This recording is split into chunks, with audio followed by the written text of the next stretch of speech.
Hello नमस्कार, जय हिंद साथियों। मैं उमाशंकर गुप्ता आप सभी का स्वागत करता हूं आपके अपने YouTube channel Shri Ram academy में।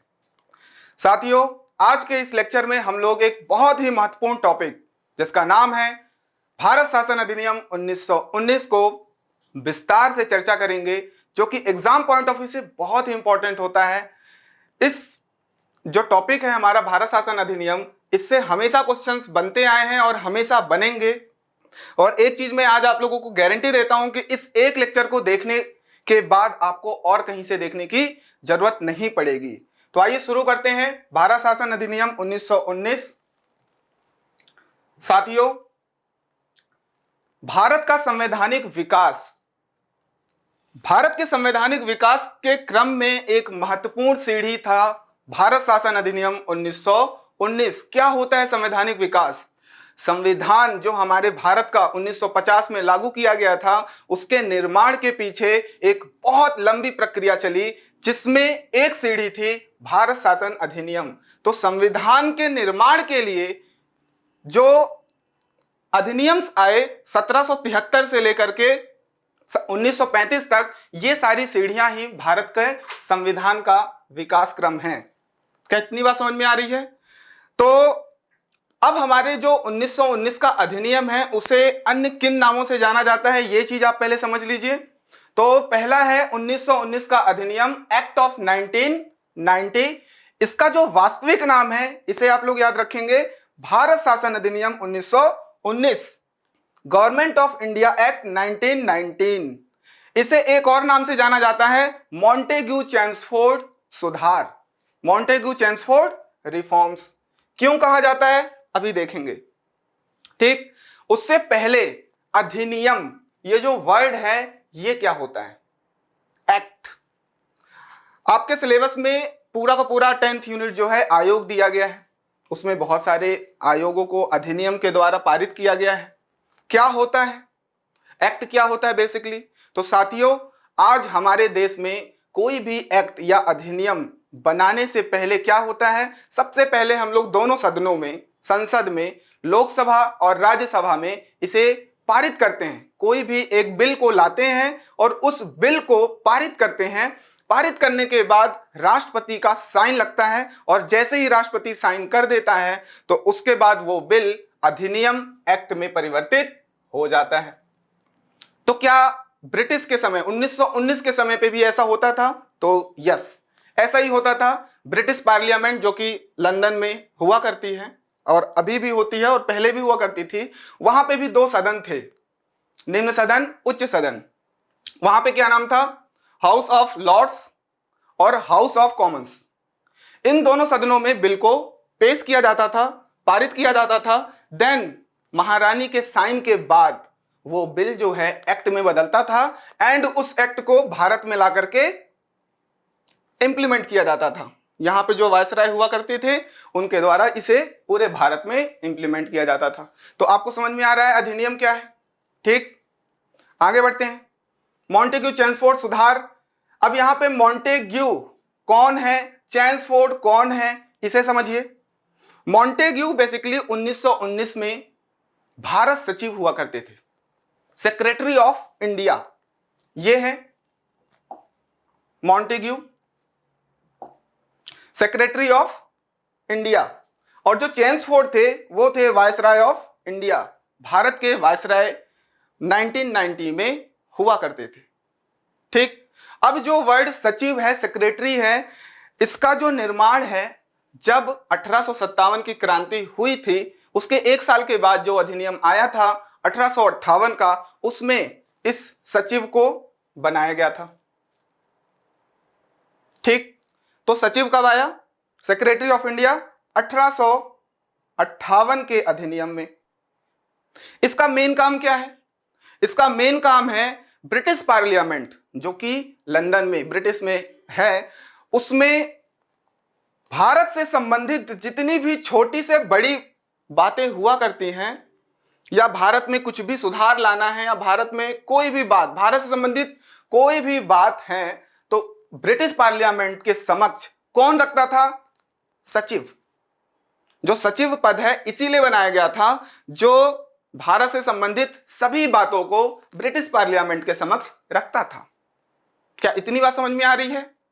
ठीक, तो वायसराय चेम्सफोर्ड जो थे उस समय वायसराय थे। साथियों, वायसराय आज जैसे भारत में प्रधानमंत्री और मंत्री परिषद हुआ करते हैं, उनको एक साथ हम किस वर्ड से जानते हैं? सरकार, गवर्नमेंट।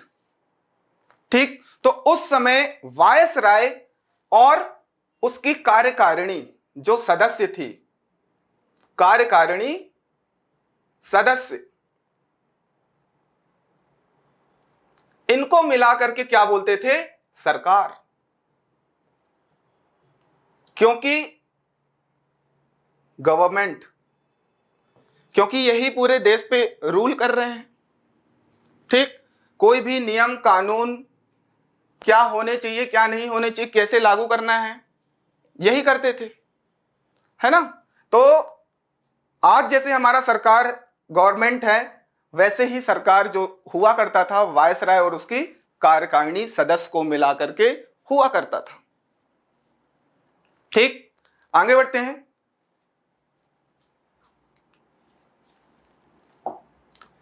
पृष्ठभूमि, बैकग्राउंड, क्या थे वो कारण 1919 अधिनियम लाने के? क्यों इस अधिनियम को लाया गया? अगर आप लोग इस बात को थोड़ा सा गौर करें तो आपको इसके जो प्रावधान हैं बहुत अच्छे वे में, इजी वे में समझ में आ जाएगा। साथियों, एक एक बिंदुओं पर मैं बहुत बारीकी से चर्चा कर रहा हूं, ध्यान से देखिएगा, घबराइएगा नहीं, हड़बड़ाइएगा नहीं। ठीक, तो पृष्ठभूमि जो बैकग्राउंड है 1919 अधिनियम का, उसमें क्या ऐसी जरूरत पड़ी कि 1919 जो मार्ले मिंटो अधिनियम आया था 1919 में, उसके 10 वर्ष बाद ही 1919 का अधिनियम लाया गया, इतने ताबड़तोड़। साथियों, इससे पहले ब्रिटिश पार्लियामेंट के द्वारा इतनी जल्दी इतना बड़ा अधिनियम नहीं लाया जाता था। तो क्या वो कारण थे कि 1909 के 10 वर्ष बाद ही इतना बड़ा अधिनियम लाने की जरूरत पड़ी, इतने बड़े एक्ट को लाने की जरूरत पड़ी? तो उसका महत्वपूर्ण कारण जो 1909 से लेकर के 1919 तक का जो समय काल है, 1909 से 1919 तक जो भी समय काल, इस समय काल में जो जो चीजें हुई, वो सारे बातें जो हैं इसकी पृष्ठभूमि बनती गई। ठीक, उसमें जो सबसे महत्वपूर्ण बात थी वह थी प्रथम विश्व युद्ध। इसी समय काल के बीच में हुआ प्रथम विश्व युद्ध, फर्स्ट वर्ल्ड वॉर। साथियों, फर्स्ट वर्ल्ड वॉर में आप लोगों को पता है कि भारत की तरफ से अंग्रेजों का बढ़ चढ़कर भाग लिया गया था, अंग्रेजों का साथ दिया गया था सेना में, है ना। तो क्यों दिया गया था? हमें सपने दिखाए गए थे कि फर्स्ट वर्ल्ड वॉर के बाद आप लोगों को छूट दी जाएगी, बहुत सारी चीजें आप लोगों को दी जाएगी, आप लोगों को संविधान बनाने की पूरी छूट दी जाएगी, आपका एक संविधान बनाया जाएगा, एक उत्तरदायी गवर्नमेंट बनाने की बात टाइप से की जा रही थी। समझ में आ रहा है? तो 1919 के अधिनियम से पहले फर्स्ट वर्ल्ड वॉर हुआ, जिसमें भारत की स्थिति बहुत ही दयनीय हो गई। गरीबी अपनी चरम पे थी, बेरोजगारी बढ़ती जा रही थी। ये सारे कारण जो थे प्रेशर दे रहे थे ब्रिटिश पार्लियामेंट को, गवर्नमेंट को, जो गवर्नर थे उन पे, कि आपको कुछ ना कुछ करना पड़ेगा। ठीक, क्योंकि बहुत सारे आंदोलन चलना चालू हो गए थे, क्रांतिकारी राष्ट्रवाद का उदय हो चुका था, नरम दल के साथ गरम दल आ चुका था, क्रांति पूरे देश में फैलती जा रही थी, एक बहुत बड़े वर्ग में असंतुष्ट, मतलब वो संतुष्ट नहीं थे पूरी तरीके से। उस वजह से एक उत्तरदायी शासन की व्यवस्था की बात करनी चालू की गई थी, जिससे कि ब्रिटिश के पार्लियामेंट के ऊपर एक प्रेशर जनरेट होना चालू हुआ कि क्या किया जाए अब। तो 1919 का अधिनियम लाया गया। ठीक है, तो क्या क्या बिंदु है पृष्ठभूमि में? 1909 का अधिनियम, प्रथम विश्व युद्ध, उत्तरदायी शासन का मांग, होम रूल, रॉलेट एक्ट, फूट डालो राज करो, ये ब्रिटिश के द्वारा एक बहुत महत्वपूर्ण कि सभी गुटों को अलग अलग कर दो, सभी धर्म जाति के नाम पर सबको अलग अलग कर दो और राज करो, और क्रांतिकारी राष्ट्रवाद। 1909 का अधिनियम क्यों इसकी पृष्ठभूमि बनी? क्योंकि उसमें कुछ खामियां रही होंगी, उसमें सुधार करके 1919 अधिनियम लाया गया। सबसे इंपॉर्टेंट था 1909 के अधिनियम में सांप्रदायिक बातें।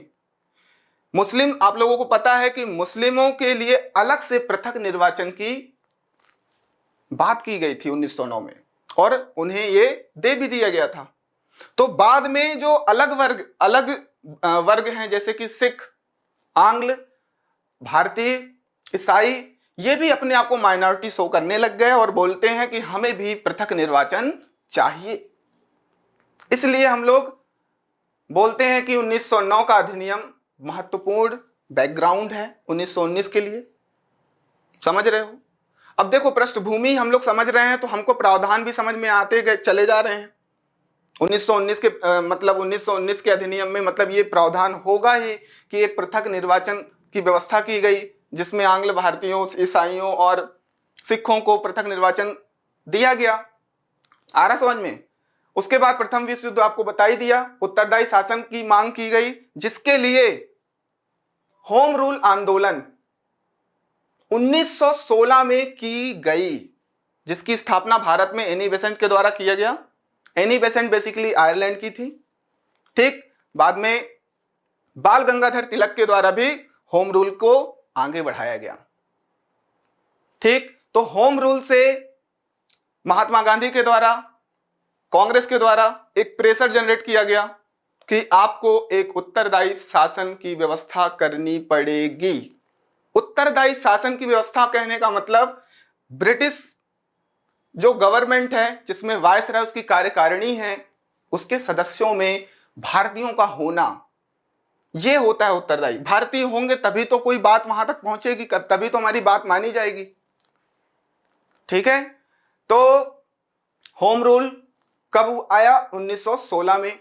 फिर Rowlatt act and Jallianwala Bagh हत्याकांड, बहुत इंपॉर्टेंट कारण है इसकी पृष्ठभूमि के लिए 1919 के अधिनियम लाने के लिए, क्योंकि जलियांवाला बाग हत्याकांड बहुत बड़ा हत्याकांड था और पूरे देश में एक रोष जन्म ले लिया। सब लोग बहुत ही गुस्से में थे, ठीक। तो उससे क्रांति बहुत बड़े लेवल पे उभरनी चालू होने की जो डर थी, तो उस डर से भी, उस प्रेशर से भी ब्रिटिश पार्लियामेंट के द्वारा इस अधिनियम को लाया गया। एक लॉलीपॉप दिया गया कि थोड़ी देर के लिए आपका ध्यान भंग कर दिया जाए। बेसिकली ये अधिनियम या कोई भी अधिनियम जो आए वो उतने कारीगर पृष्ठभूमि, मतलब उतने जमीनी लेवल पे नहीं थे कारीगर, ठीक। तो ये सारे हमारे पृष्ठभूमि हैं, आप लोग इसे नोट कर लें। अब हम लोग बात करते हैं कि 1919 के अधिनियम की शुरुआत कहां से हुई, ठीक।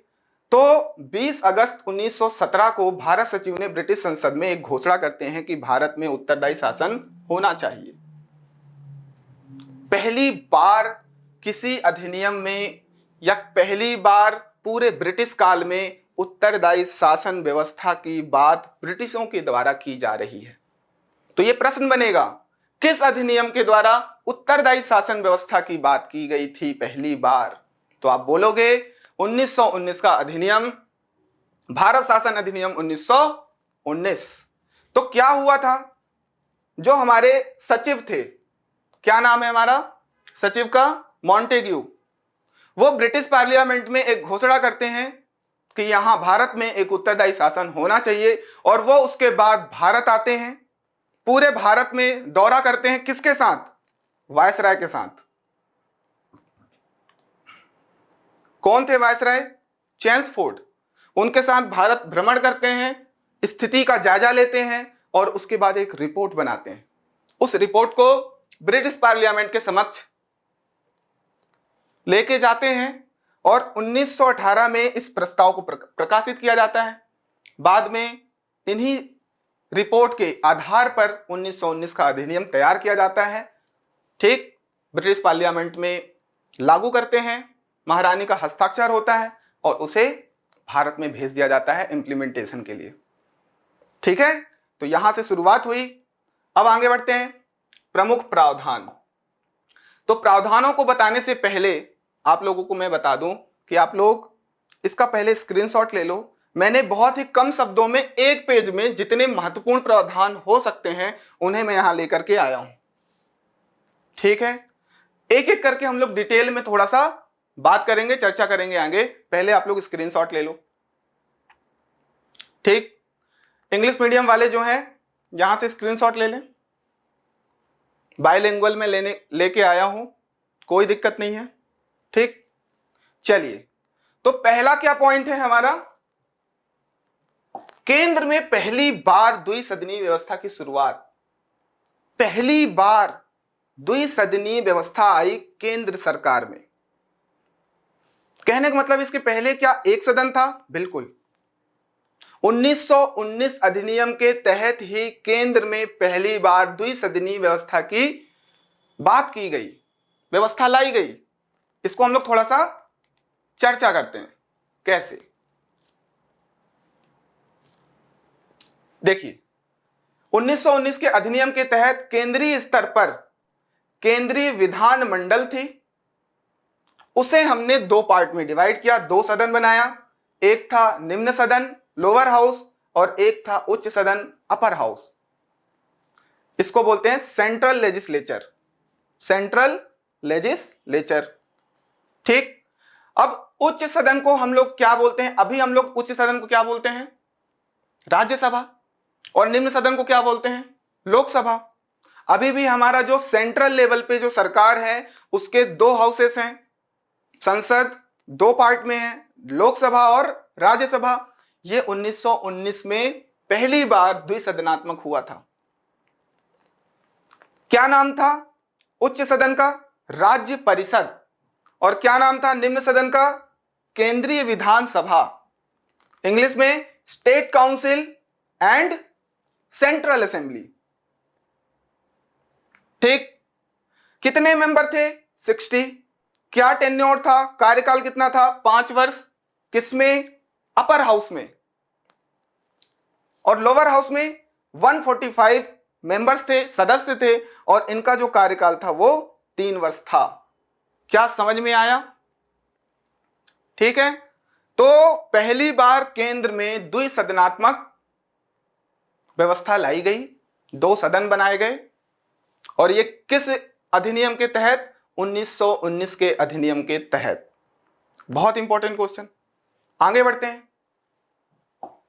जो सेकंड पॉइंट है वो प्रांतीय स्तर पर द्वैध शासन। अभी भी हमारे पास प्रांतीय स्तर है, स्टेट लेवल, जिसके जो मेन लीडर होते हैं वो मुख्यमंत्री, उसके बाद उसकी कार्यकारिणी, मंत्री परिषद जिसे हम लोग बोलते हैं।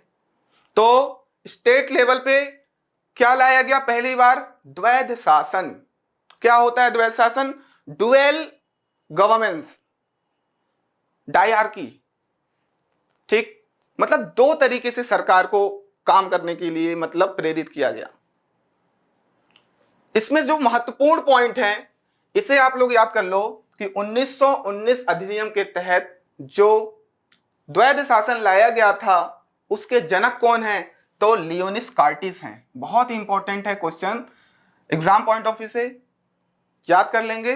लियोनिस कार्टिस जो कि लंदन के राउंड टेबल के संपादक हैं।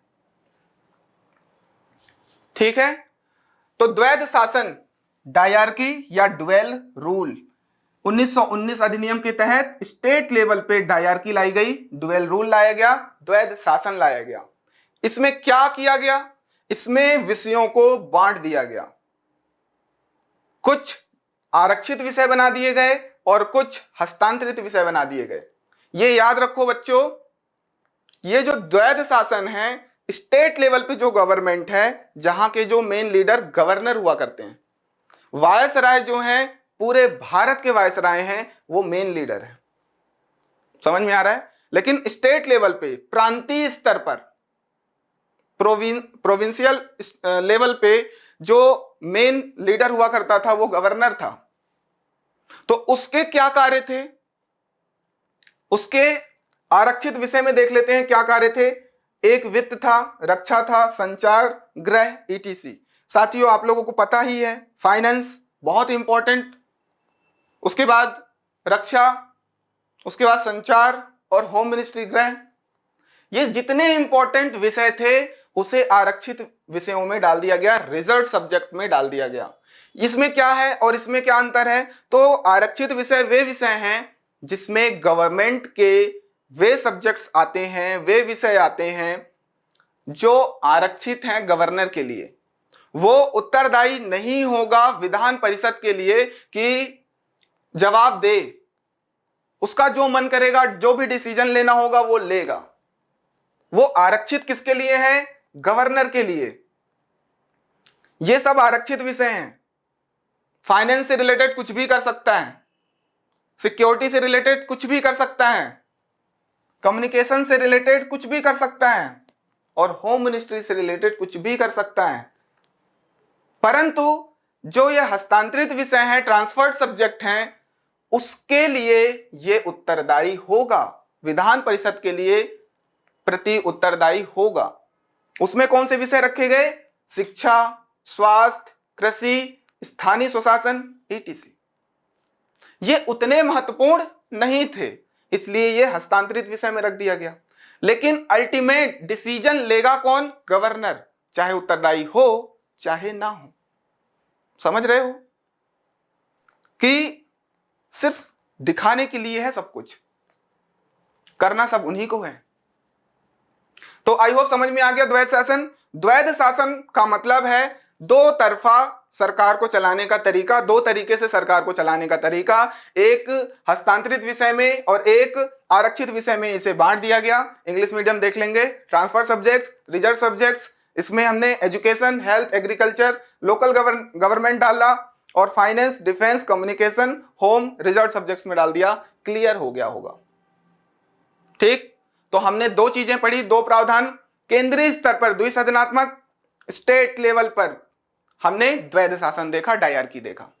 थर्ड पॉइंट देखते हैं। थर्ड पॉइंट बोलता है राज्यों के बजट को केंद्र से अलग किया गया। जैसे अभी दो तरीके के बजट आते हैं, अलग अलग स्टेट में अलग अलग बजट बनाया जाता है राज्य सरकार के द्वारा, और केंद्र सरकार के द्वारा एक अलग बजट बनाया जाता है जो कि लगभग 30 लाख करोड़ के ऊपर के आसपास का होता है। और राज्यों में जैसे एमपी का 3.5 लाख करोड़ के आसपास का बजट बनता है। तो पहली बार यहां पे राज्यों के बजट को केंद्र से अलग किया गया। तो किस अधिनियम के द्वारा राज्यों के बजट को केंद्र से अलग किया गया? 1919 अधिनियम के तहत। अगला पॉइंट, महिलाओं को पहली बार मताधिकार। क्वेश्चन आएगा कि किस अधिनियम के द्वारा महिलाओं को मताधिकार दिया गया? तो आंसर है भारत शासन अधिनियम 1919। और उसमें भी कुछ विशेष महिलाओं को दिया गया जो टैक्स पे करती थी, सबको नहीं दिया गया था। परंतु क्वेश्चन अगर आता है कि पहली बार महिलाओं को मत अधिकार दिया गया किस अधिनियम के द्वारा? तो 1919 अधिनियम के द्वारा। ठीक। एक क्वेश्चन इसमें और ऐड कर दे रहा हूं कि पूरे विश्व में पहली बार मताधिकार महिलाओं को दिया गया किस कंट्री के द्वारा? तो आंसर है न्यूजीलैंड।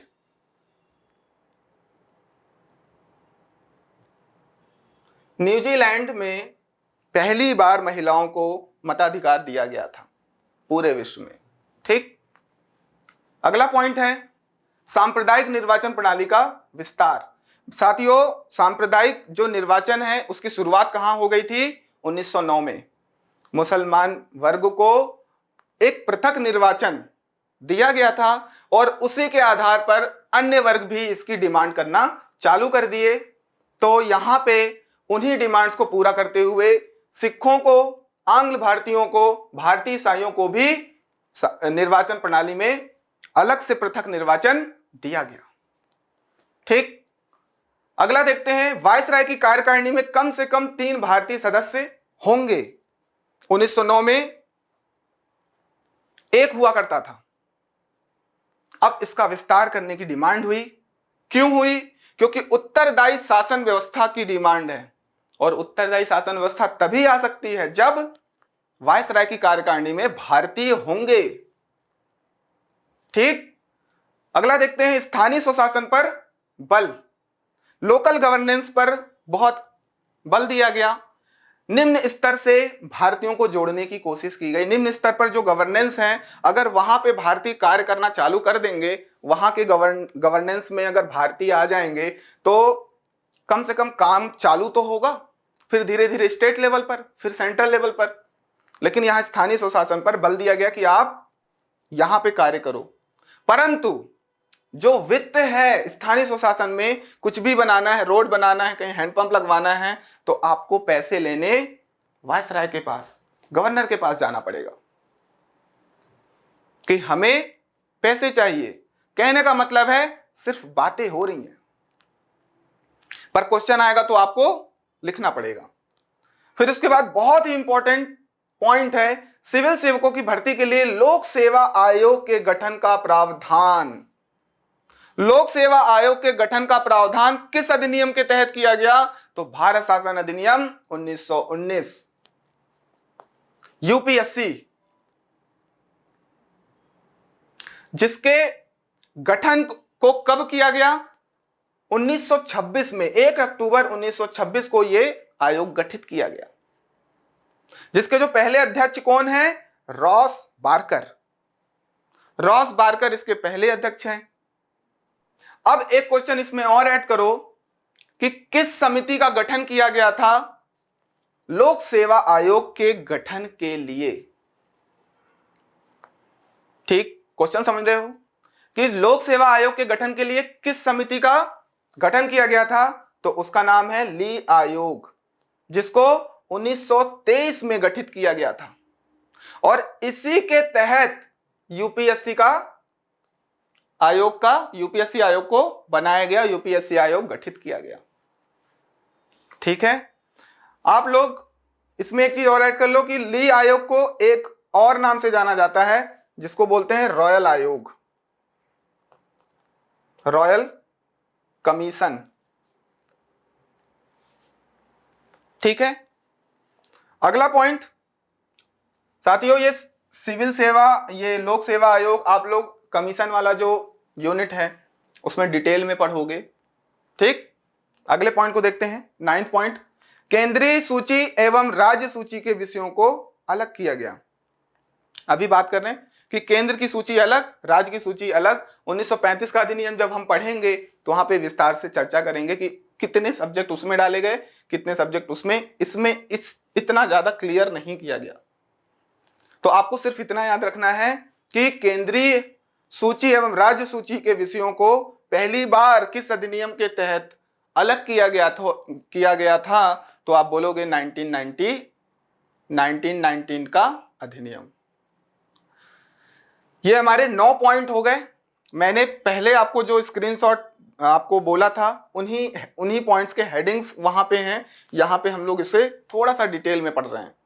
आप लोग एक चीज कर लोगे, उसका स्क्रीनशॉट लिए हो, पेज में नोट डाउन करोगे, दीवार में चिपकाओगे और उसे याद कर लोगे, क्योंकि वो कीवर्ड्स हैं। अगर आपको कीवर्ड्स याद हो जाते हैं तो बाकी चीजें आप एक्सप्लेन कर लोगे वीडियो देखने के बाद। ठीक, अगला पॉइंट, पहली बार उत्तरदायी शासन को स्पष्ट रूप से बोला गया। ये चीज मैं कब से बोल रहा हूं, तो ये क्वेश्चन आएगा कि उत्तरदायी शासन की व्यवस्था पहली बार किस अधिनियम के तहत की गई? तो 1919 का अधिनियम। अब एक चीज और, इस अधिनियम को जब बनाया गया 1919 में, तो इसकी समीक्षा के लिए 10 वर्ष बाद एक आयोग का गठन होगा। एक आयोग आएगी जो 1919 के अधिनियम का समीक्षा करेगी कि कितने लेवल तक इसे इंप्लीमेंट किया जा चुका है। ठीक, परंतु 2 वर्ष पूर्व ही 1927 में साइमन कमीशन को भेजा जाता है इसकी समीक्षा हेतु। साथियों, 1919 प्लस 10 1929 होता है, तो 1929 में आना चाहिए था इसकी समीक्षा के लिए, क्योंकि 10 वर्ष बाद की बात की गई थी। परंतु 2 साल पहले ही आ जाता है साइमन कमीशन, जिसका पूरे भारत में बढ़ चढ़कर विरोध होता है। आप लोगों को पता है, ब्लैक फ्लैग दिखाए गए थे, काले झंडे दिखाए गए थे, और यहीं पर लाला लाजपत राय की भी मृत्यु हो जाती है। ठीक, साइमन कमीशन के द्वारा में उसका विरोध करते समय, ठीक है ना। तो इसकी समीक्षा हेतु, इसका मूल्यांकन हेतु किस आयोग का गठन किया गया, तो साइमन कमीशन का, याद हो गया। आगे बात करते हैं, भारत सचिव का वेतन अंग्रेजी राजस्व से प्राप्त प्रारंभ। कहने का मतलब है, जो मैंने आपको बताया कि जो सेक्रेटरी ऑफ इंडिया हैं, उनका जो वेतन है वह भारतीय कोष से दिया जाता था। ऐसा उनका कहना था कि ये जो कार्य कर रहे हैं वह तो भारत के लिए कर रहे हैं, तो जो इनका वेतन होना चाहिए, जो इनका वेजेस होना चाहिए, वो भारतीय कोष से ही होना चाहिए। परंतु इस नियम के बाद उनका वेतन अंग्रेजी राजस्व से प्रारंभ किया गया, क्योंकि काफी दबाव था। ठीक, तो यह भी क्वेश्चन याद रखोगे कि भारतीय सचिव का वेतन अंग्रेजी राजस्व से प्रारंभ किस अधिनियम से हुआ, तो 1919 के। अभी लास्ट बहुत इंपॉर्टेंट पॉइंट है कि लंदन में भारतीय उच्चायुक्त इंडियन हाई कमिश्नर का सृजन किया गया। किस अधिनियम के तहत, 1919 के तहत। क्या होता है हाई कमिश्नर, क्या होता है इंडियन हाई कमिश्नर, भारतीय उच्चायुक्त? तो साथियों, आप लोगों को पता है, भारतीय राजदूत, राजदूत, एम्बेसडर। जैसे अमेरिका में हमारा एक एम्बेसडर है, एम्बेसी है, उसमें एम्बेसडर्स हैं। अमेरिका का भारत में है।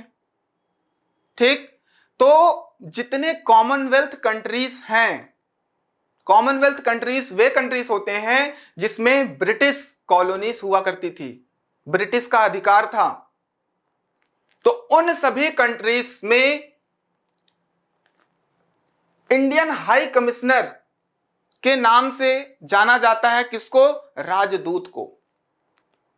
जो एम्बेसडर हैं उसी का नाम है हाई कमिश्नर। कहने का मतलब है, भारत में ब्रिटिश का हाई कमिश्नर है, राजदूत नहीं, और ब्रिटिश लंदन में भारत का एक हाई कमिश्नर है।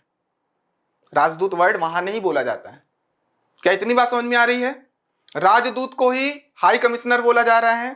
तो पहली बार इंडियन हाई कमिश्नर, भारतीय उच्चायुक्त का सृजन किया गया था लंदन में। किस अधिनियम के तहत? तो भारत शासन अधिनियम 1919, जो कि क्या कार्य करेगा? जो वहां सचिव था लंदन में ब्रिटिश पार्लियामेंट में, उसके कुछ कार्यों को वो ऑब्जर्व करेगा और कुछ कार्य करेगा। इतनी बात समझ में आ गई? तो ये सारे महत्वपूर्ण प्रावधान थे 1919 अधिनियम से तहत। आई होप आप लोगों को समझ में आया होगा। ठीक, इस वीडियो के बाद मैं 1935 का जो अधिनियम है उसे भी विस्तार से समझाने के लिए एक नया वीडियो बनाऊंगा, है ना। आप लोगों को अगर पूरे इस अधिनियम में कुछ भी, अगर कोई भी प्रॉब्लम है तो कमेंट सेक्शन में पूछ सकते हैं। ठीक, अगर ये वीडियो आपको अच्छा लगा तो लाइक करें, शेयर करें, सब्सक्राइब करें। धन्यवाद।